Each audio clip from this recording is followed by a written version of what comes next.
जय भीम नमबुद्धाय। एका भीम सैनिकानं मला कमेंट केली, एका बापाचा असतील तर सिद्ध करून दाखव। बाबासाहेब आंबेडकर हे अण्णाभाऊ साठेंचे गुरु आहे, मोरे नाही। रामचंद्र बाबाजी मोरे हे गुरु नाही। तर हा व्हिडिओ सविस्तर बघा। मी व्हिडिओ बनवला होता की मोरे हे अण्णाभाऊ साठेंचे गुरु आहे। तर हा व्यक्तीला माझा व्हिडिओ समजलाच नाही हे मला असं वाटते। जाऊ द्या, भीम सैनिक आहे आणि एका बापाचा असतील तर त्याला माझं एकच म्हणणं आहे, भाऊ मी एकाच बापाचा आहे, 10 बापाचा नाही। आणि माधव चोदा इज्जतीनं बोलत जा, कारण तू अनफळ आहेस, मी अनफळ नाही। मी इतिहास वाचून सांगतो तुले, कळलं काय हरामखोरा। तू माझ्या जातीतलाही असतील तरी तुला मी सांगतो, मी जातपात मानत नाही। कारण मी जेवढा बाबासाहेबांना मानतो तेवढा अण्णाभाऊ साठेंना पण मानतो, पण मी एकमेकाची तुलना करत नाही। माझा बाप सूर्य आहे तर अण्णाभाऊ साठेंची कीर्ती वेगळी आहे, कळलं काय। तर ऐक, हा व्हिडिओ पाय आणि कमेंट करून सांग। बाबासाहेब आंबेडकर जे आहे ते अण्णाभाऊ साठेंचे 100% गुरु आहे, लक्षात ठेव। तू म्हटलं ना बाबासाहेब आंबेडकर हे अण्णाभाऊ साठेंचे गुरु आहे, हो 100% गुरु आहे, काही चुकीचा बोलला नाही। पण मोरे हे पण गुरु आहे, लक्षात ठेव।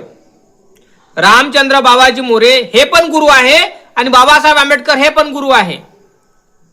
तर बैताळा, तुला समजला नाही माझा व्हिडिओ, मी त्यांना गुरु का म्हटलं, मोरे हे गुरु का आहे, नाही त्यांची पुस्तकात वाच, तुला कळून जाईल। मी तुला पान नंबर सांगत नाही, काही नाही। एक काम कर, त्याच्यापेक्षा गुगल सर्च कर, तुला दिसून जाईल रामचंद्र बाबाजी मोरे कोण होते आणि अण्णाभाऊ साठेंची ते कशी काय मदत केली, कळलं काय। तर नक्की कमेंट करून सांगा, आपल्याला ह्या गळ्याचं उत्तर द्यायचं आहे। अण्णाभाऊ साठे यांना शिकवणारे, शब्दाचे अंक गणित शिकवणारे, शब्दाची ओळख करून देणारे रामचंद्र बाबाजी मोरे म्हणजे कॉर्मेट आरबी मोरे, कळलं काय। त्यांच्या कौशल्यावर त्यांचे जे गीत होते, त्यांच्या जे लावण्या होत्या, त्यांचे जे नाट्य होते, सगळे जे पोवाडे म्हणा, हे अण्णाभाऊ साठे गात होते। जेव्हा अण्णाभाऊ साठे मुंबईला गेले तेव्हा अण्णाभाऊ साठे तिथे बिगारीचे काम करत होते। तर बिगारीचे काम करत असताना ते असे गुणगुणत होते, तेव्हा काय झालं की रामचंद्र बाबाजी मोरे हे त्यांना ते दिसलं। तर मग काय, तिथं कामगार अभ्यास मंडळ एक मंडळ स्थापित झालेलं होतं। तिथं अण्णाभाऊ साठेंना काय झालं, तिथं शिकवण्यात आलं, म्हणजे त्यांचे गीत आणि शब्दरूपी कसं लिखाण करायचं काय नाही। तर तिथे त्यांनी अभ्यास केला, कळले काय, अभ्यास केला। आणि त्यांच्या चळवळीमध्ये मोरे यांचा खूप मोलाचा वाटा आहे, हे लक्षात ठेवा। तर आता राहिलं बाबासाहेब आंबेडकरांचं। जेव्हा अण्णाभाऊ साठे मुंबईत दाखल झाले तेव्हा तिथे बिगारीचे काम करत होते, मी सांगितलं तुम्हाला।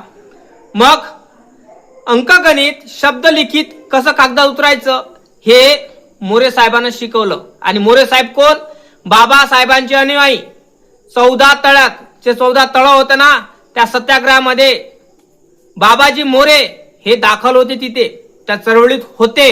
ऐकून घे मूर्खा, तू माझ्या जातीतील आहे, बाबासाहेबाचा लेकरू आहे, त्याच्याने तुला मी सांगून राहिलो, अनफळ आहेस तू, गवार आहेस, लक्षात ठेव। तर कठीण समयी आणि संघर्षाच्या काळात साथ देणारे मोरे साहेब होते, म्हणजे कॉर्मेट आरबी मोरे होते, तिथले ते गुरु होते त्यांचे, त्यातून त्यांना चालना मिळाली, कळलं काय। आणि राहिलं बाबासाहेब आंबेडकरांचं। बाबासाहेब आंबेडकर अण्णाभाऊ साठेंचे गुरु होतेच, कारण बाबासाहेब आंबेडकर कसे गुरु होते, वैचारिक आणि आध्यात्मिक दृष्टिकोनातून बाबासाहेबाला गुरु मानले होते आणि बाबासाहेब आंबेडकराला स्वतः म्हणायचे, बाबासाहेब आंबेडकराला स्वतः म्हणायचे अण्णाभाऊ साठे की माझे गुरु कोण आहे? बाबासाहेब आंबेडकर आहे. भीमाचा वाघ माझा गुरु आहे असे अण्णाभाऊ साठे म्हणायचे. बाबासाहेब आंबेडकर अण्णाभाऊ साठेंचे गुरु होते. आध्यात्मिक दृष्टिकोनातून आणि वैचारिक दृष्टिकोनातून बाबासाहेब आंबेडकरांना गुरु मानणारे अण्णाभाऊ साठे, हे विचार कर. पण त्यांना कठीण समयी चालना देणारे, त्यांना सहकार्य करणारे, त्यांच्या चळवळीची सुरुवात करणारे, त्यांच्या प्रवासात असणारे, मार्गदर्शन करणारे रामचंद्र बाबाजी मोरे हे पण त्यांचे गुरु होते. कळलं काय? गुरु होते. कळलं? बाबासाहेब आंबेडकर 100% गुरु होतेच, याच्यात शंकाच नाही. पण सांगण्याचा दृष्टिकोन हाच आहे की ज्या चळवळीमध्ये अण्णाभाऊ साठे चालत होते की ते मोरे साहेबांनी त्यांना काय दिला? साथ दिला. त्यांना शब्दरूपी अंकगणित शिकवलं. शब्दरूपी अंकगणित शिकवलं कागदाच्या रूपात. मलाही सांगा एखाद्या लेकराला मी बाबासाहेबाचा लेकरू, मी बाबासाहेबाला गुरु मानतो, पण मी शाळेत गेलो, मला हाकलून दिलं शाळेतून, मग काय मला माझ्या आईने घरी शिकवलं, तर माझी पहिली गुरु कोण राहणार? माझी आई राहणार ना. कारण मला तिनं कागदावर, मला येत होतं सारं, पण मला कागदावर शिकवलं लिहायला. कोण शिकवलं? माझ्या आईनं. मला शब्दाचं ज्ञान दिलं. अ ब क ड ई अ आ इ उ ए हे मला कोण शिकवलं? माझ्या आईनं शिकवलं. म्हणजे माझी गुरु कोण राहणार? माझी आई राहणार. पण आध्यात्मिक वैचारिक वारसामध्ये कार्यामध्ये माझे गुरु बाबासाहेब. बरोबर नाही का? त्याचा वारसा घेऊनच शिकलो ना मी सगळ्या गोष्टी. पण मला शब्दाचे अर्थ शिकवले माझ्या आईनं, तर कोण राहीन? माझी गुरु, माझी आई राहीन ना. कळलं काय? हे काही गुखाये अनफड गवार भडवे लोक असतात असे की यांना समजत नाही. मी याला बाबासाहेबाचा लेकरू मानत नाही. त्यानं मला एका बापाचं म्हटलं, त्या कारणामुळे मी याला बोलायला मी घाबरणार नाही. कारण मोरे साहेब हे बाबासाहेब आंबेडकरांचे अनुयायी होते. 14 तळ्याच्या सत्याग्रहामध्ये ते दाखल होते तिथे. कळलं काय? रामचंद्र बाबाजी मोरे, कॉर्मेट आरबी मोरे म्हणतात त्यांना. कळलं काय? आणि महार समाजाचे थोर विचारवंत व्यक्ती होते ते. अण्णाभाऊ साठेंना त्यांनी आपल्याजवळ बसून अक्षराचं ज्ञान दिलं. त्यांना पोवाडे, त्यांचं साहित्य हे सगळं शब्दरूपी कसं लिहायचं, कागदावर कसं उतरायचं हे मोरे साहेबांनी शिकवलं त्यांना. तर मला सांगा, शिक्षण म्हणजे ज्याने अक्षराचं ज्ञान दिलं आपल्याला, चळवळीच्या ठिकाणी कठीण समयी ते साथ होते, तर ते त्यांचे गुरु राहणार नाही काय? राहिलं? पण बाबासाहेब आंबेडकर 100% गुरु होते. अण्णाभाऊ साठे स्वतः म्हणायचे भीमाचा वाघ माझे गुरु आहे. कारण बाबासाहेबाला गुरु कोण्या पद्धतीने मानत होते?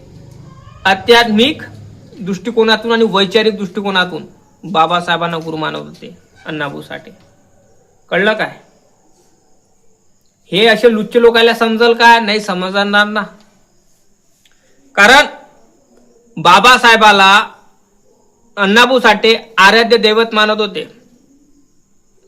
वैचारिक गुरु मानत होते. अण्णाभाऊंनी स्वतः सांगितले की माझे गुरु भीमाचा वाघ आहे. पण ह्याच ऐतिहासिक पुराव्याचा विचार केला तर कॉर्मेट मोरे आयुष्यातील महत्वाचे व्यक्तिमत्व आहे. जेव्हा अण्णाभाऊ साठे मुंबईत दाखल झाले होते तेव्हा बाबासाहेब आंबेडकरांचे वैचारिक आध्यात्मिक गुरु तो आहेच, परंतु त्यांचा प्रयत्न संघर्षाच्या आणि कामगार चळवळीच्या सुरुवातीच्या प्रवासात मोरे साहेबांनी यांनी मार्गदर्शन केलं अण्णाभाऊ साठेंना. आणि ते त्यांच्या चळवळीतले गुरु आहे हे लक्षात ठेवा. सांगायचा उद्देश हाच आहे. कळलं का? अण्णाभाऊ साठे यांचे गुरु, चळवळीच्या ठिकाणी त्यांना मार्गदर्शन देणारे, कामगाराच्या चळवळीच्या सुरुवातीचा प्रवास हा मोरे साहेबांसंग त्यांनी केला. कळलं काय? ऐकत जा इतिहास, वाचत जा इतिहास, तेव्हा समजन. फालतूपणा वाचणार, फालतूपणा डोक्यात घ्यान, उलट मले बोलणार, काही कामाचं नाही. समजला काय? जय भीम, जय शिवराय.